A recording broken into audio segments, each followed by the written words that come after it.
Prevention, രോഗപ്രതിരോധമാണ് രോഗചികിത്സയേക്കാൾ ഏറ്റവും നല്ലത്. മാത്രമല്ല, ഈ ഹൃദ്രോഗം എന്ന് പറയുന്നത് നമുക്ക് ഏകദേശം 80-90% വരെ നമുക്ക് പ്രിവെൻറ്റബിൾ ആണ്.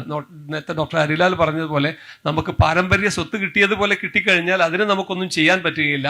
പക്ഷെ അതല്ലാത്ത ഇന്ന് ഹൃദ്രോഗത്തിൻ്റെ ഏറ്റവും വലിയ കാരണങ്ങളായ റിസ്ക് ഫാക്ടേഴ്സായ പ്രമേഹം, പ്രഷർ, കൊളസ്ട്രോൾ, പിന്നെ അമിതഭാരം, വ്യായാമമില്ലായ്മ, ഇങ്ങനെയുള്ള റിസ്ക് ഫാക്ടേഴ്സൊക്കെ നമുക്ക് വന്നു കഴിഞ്ഞാൽ നമുക്കതിനെ വരാതിരിക്കാൻ നമുക്ക് പ്രിവെന്റ് ചെയ്യാൻ പറ്റും. അതേപോലെ അഥവാ വന്നു കഴിഞ്ഞാൽ അതിനെ കൺട്രോൾ ചെയ്യാൻ പറ്റും.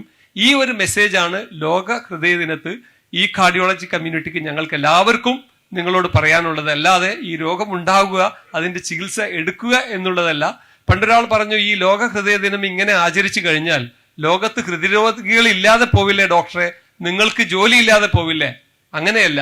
ഇന്ന് ലോകം ഫേസ് ചെയ്യുന്ന മറ്റൊരു ഏറ്റവും വലിയ പ്രശ്നം എന്താണെന്ന് വെച്ചാൽ ഈ ഹൃദ്രോഗമൊക്കെ യങ് ഏജിൽ വരുന്നു എന്നുള്ളതാണ്. വാർദ്ധക്യ സഹജമായ രോഗം എന്ന് നമ്മൾ മലയാളത്തിൽ പറയും. പ്രായമായി കഴിഞ്ഞാൽ എല്ലാവർക്കും രോഗം വരും എന്നുള്ളത് പ്രകൃതിയുടെ ഒരു നിയമമാണ്. അപ്പോൾ ഡോക്ടർമാർക്ക് ഒരിക്കലും രോഗികളില്ലാതെയോ അല്ലെങ്കിൽ ജോലി ഇല്ലാതെയോ ആകുന്ന വിഷയം ഇവിടെ വരുന്നില്ല.